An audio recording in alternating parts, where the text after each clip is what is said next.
The inputs are supposed to be available right now with us. If it is there, which one is going to be supposed to be attributed to that to derive the answer? So that exactly going to be speaks about this cycle. You see, question something. You yourself pose a question. Design something, attribute something, hypothesize something. Then how best the hypothesis is supposed to be taken forward. For that you are supposed to do some sort of exercise. For example, if I want to do something that some X compound which might have been extracted from some plant source.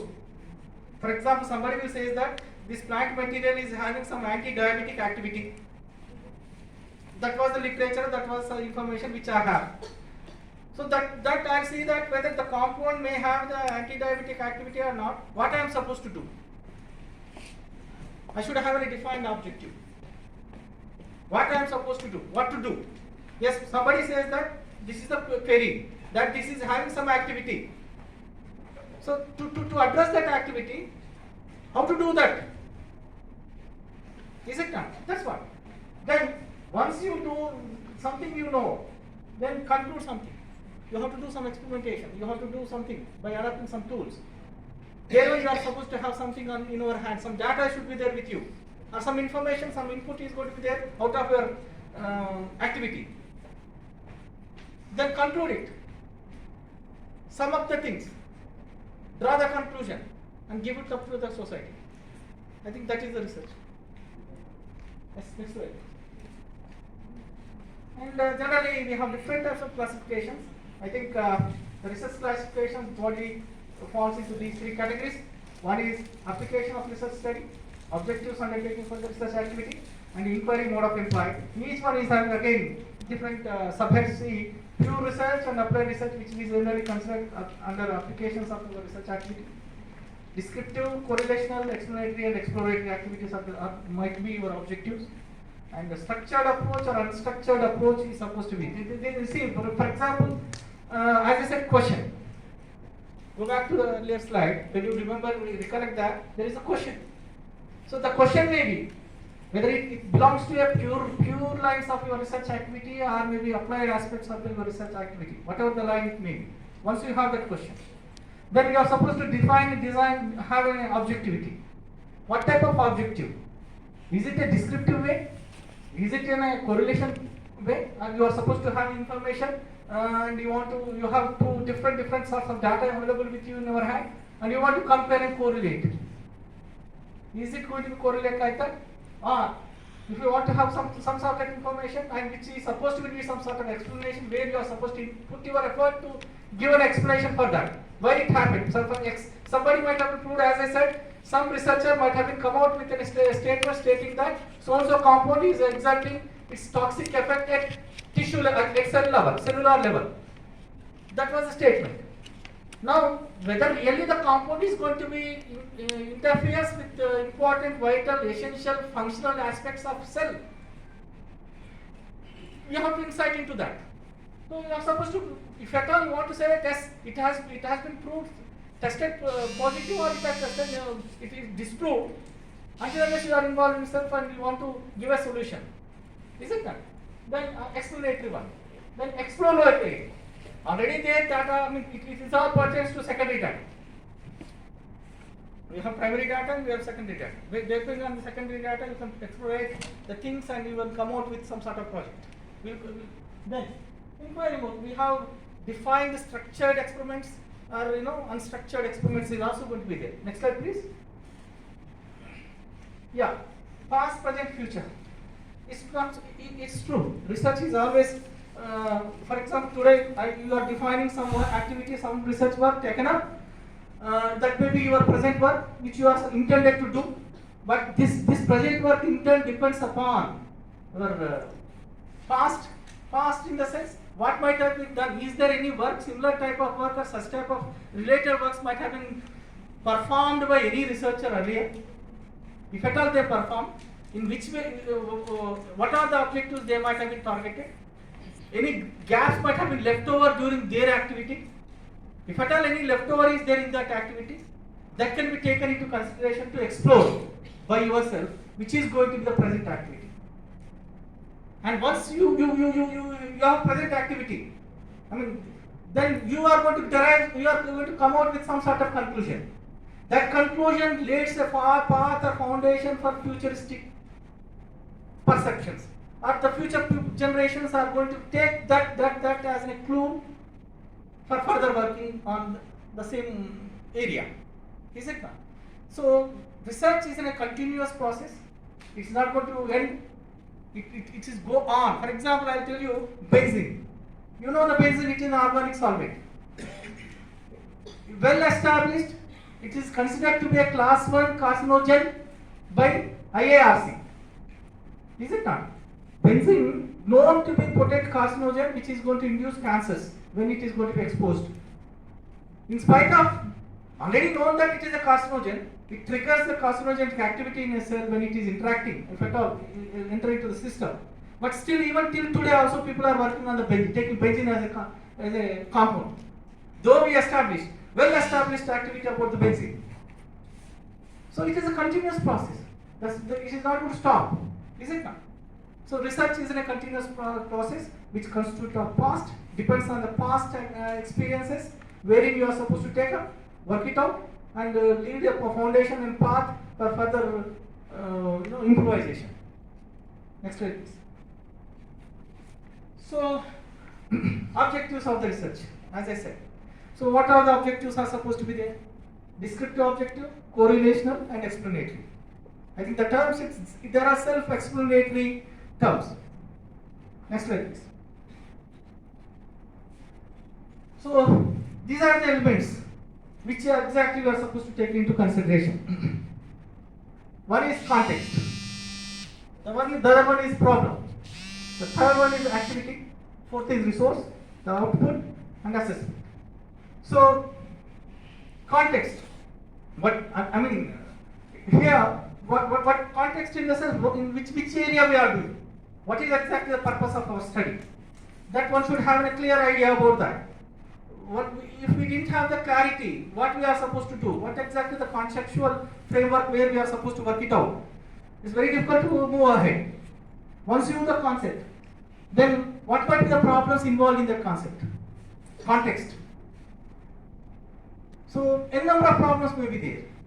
Whichever is best suited to you, whichever is best fitted to us, that we are, again, depends upon the feasibility, availability of, and access to the concerned research area.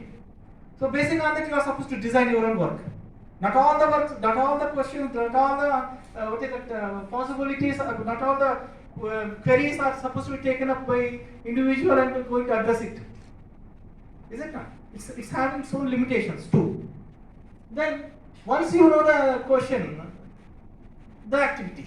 Activity is nothing but the research component. What exactly you are going to make an experimentation by adopting some scientifically validated protocols. Then resources. Yes, resources in the sense, for example, you should know what are the resources available with us.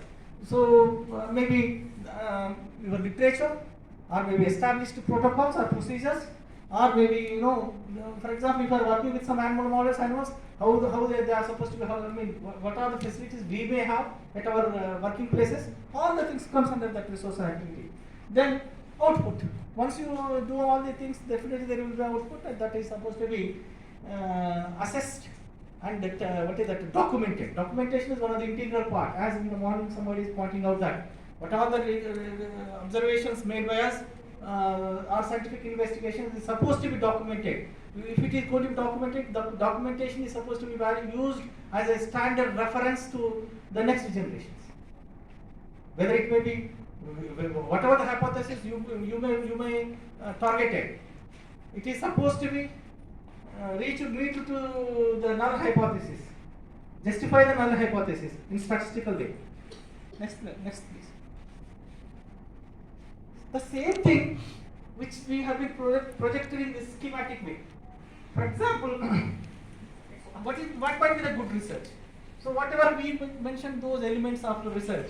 Here you see context, contextual way, a problematic way, or activity-based research, or maybe resource-dependent research, then how you are going to do output and also assessment. So for example, if it is contextual form, what might be the context that will be there, or problem based related issues that can be addressed. Activity based research activity can be taken up. So these are all the things. Just to give a glance on that slide, I think it depicts about the information where we can have to consider to be the components of our good research. Next, please. Please keep it. Next. Yeah. How can we initiate the research? So before going to talk something about these things, in general, any research activity is supposed to be taken up basing on the information which you may have. The information we are going to collect it. So we consider that the literature survey is the heart of the research. So how much depth of survey you are going to make to know about the defined problem which you might have been selected. That much of perfection or precise decision you are going to make out in standardizing your activity. So the literature availability or literature survey plays a crucial role in defining a problem. Until unless you are not perfect about the literature, it's very difficult to know, because we don't know what exactly the gaps might have been left over there. Or once you go through having a thorough understanding about the literature of that particular selected problem, you may come out with a novel idea that can be take you into different way. Is it not? So that means literature is one of the important component or segment of your research activities. Once you have a strong in-depth literature or input, then the problem can be resolved and you can draw some sort of objectives or fix some sort of defined clear objectives. Those objectives are supposed to be met by a proper standard validated protocols. After that, you experiment it, then the experimental data, you will get some experimental data. The data is going to be compiled and published in the form of a document that may be a thesis, maybe dissertation, maybe a paper.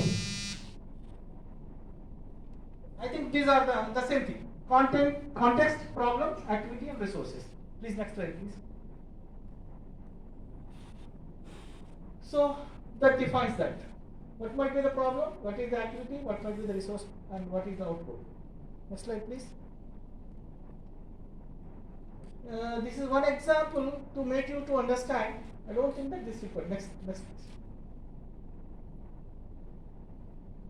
There are a number of resources available when we talk about literature. I think nowadays, when we were doing research, when we started research activity, it's very tedious to us that to obtain some information, we used to move pillar to post. In the sense, for example, somebody might have been worked in more or less similar area at somewhere else in Andhra University. We, as students or researchers, we used to move to Andhra University library to go and get some information, and somewhere else, maybe in Allahabad, we used to go to Allahabad to get some information like that. Now it's not like that. Sitting in front of the system with one small keyword, I think you can overview what is happening about that activity in the entire universe in a shortest span of time. So that where we used to have a lot of time we used to consume only to get the information. But now the situation is something different. Is it not? It's very easy to get data. You can have in-depth survey sitting at home in front of your system.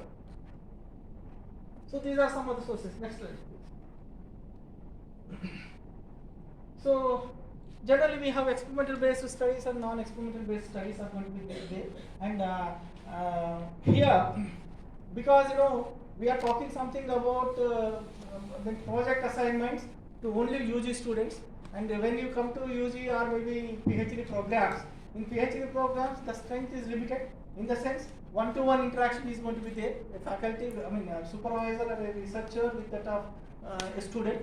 But here, when you look into the structure of your undergraduate courses, in a classroom, maybe 60 to 70 or 100 may be there, the strength of the students. The faculty may be available one or two. So these one or two students, one or two faculties is very difficult to cope up, difficult to train or give some sort of mentoring to the 100 number of students. These two teachers are unable to give 100 number of topics to or 100 number of questions to 100 students to work out on those problems. It's very difficult, is it not? In undergraduate course levels. So generally, and also all the colleges, exceptions are there, but majority of our colleges are lacking the basic infrastructural facilities, particularly with special reference to that of our research activity. We didn't have much facilities at college levels. So keeping that in view, it's very difficult to perform the experimental based research activity at college level. So, but when there was a direction from the authorities that you are supposed to take up in a project at our end semester, what might be the works which you are supposed to be taken up? So, this non-experimental based activities or observational based studies are supposed to be taken. For example, in zoology, if at all observational based studies you want to study, collect some water sample, observe what are the planktonic masses available in the water underneath the microscope. You need only microscope, some beaker or something else, and a glass slide. Put a droplet of the water, keep underneath the microscope, observe it. What are the what is that zooplanktonic masses or phytoplankton masses that can be recorded. Compare one water body to the other water body. That could be one of the study. Or do some sort of epidemiological survey. For example, if at all, for example, now you take COVID or post-COVID impacts, target some population, go for some study, face-to-face interview, record their states, define some questionnaire, and we record the health status of the people who might have been affected with COVID 1, 2, something like that. What might be the changes they are feeling? What type of comorbidities are going to be affected? The death rate during that particular period. This is one of the observational based study where you can draw some conclusion. Not that you can sit in the laboratory and you can do some kind of lab work and come take out something. And a group activity is supposed to be encouraged at UG level, because the basic principle is that only to give some sort of conceptual idea about the research. Inculcating that, it's not that you are supposed to do some sort of research which we generally used to do at our Ph.D programs. It's only a baseline to give some sort of idea, and also not only that, people are talking something about experiential learning, and people are focusing on that skill-based learning. You are supposed to inculcate more skill rather than the theoretical input, because theoretical input is going to be gained by a student from referring or maybe downloading something from the net, and they can go through that. Not that a teacher should come and teach something in the classroom, but the practical component is supposed to be placed important role to make you to understand better the concepts. So now slowly the paradigm shift has been there, that now we are focusing more on the practical component rather than the theoretical orientation which we were intended to give to our students. I think the same thing is going to be incorporated in our new NEP program. I mean, new educational policy and national education policy. It is shortly going to come up. Is it not? So keeping that in view, I think this project is going to play an important role, which may going to facilitate you to have some sort of experimental based, evidence based knowledge, which may going to add up to inculcate some sort of skill in your field, whatever the field you might have been taken up. Fine. Please. So this is experimental and non-experimental. The differentiation, I think you can read it out. That in experimental research is an objective, systematic, controlled investigation for the purpose of predicting and controlling phenomena and examining probability and causality among the selected variables. This is the experimental based one. Next slide, please. Still. Next one. See, this is the comparison between experimental and non-experimental studies. When you look into experimental and non-experimental, you see, for example, you talk about something about non-experimental. Casual, comparative, descriptive, correlational, historical. No experimental component involved here. Only observational based study. Or collect some secondary source, primary source, take out some secondary data from that. and compile the subject for some statistical application, and then come out with that whether the data is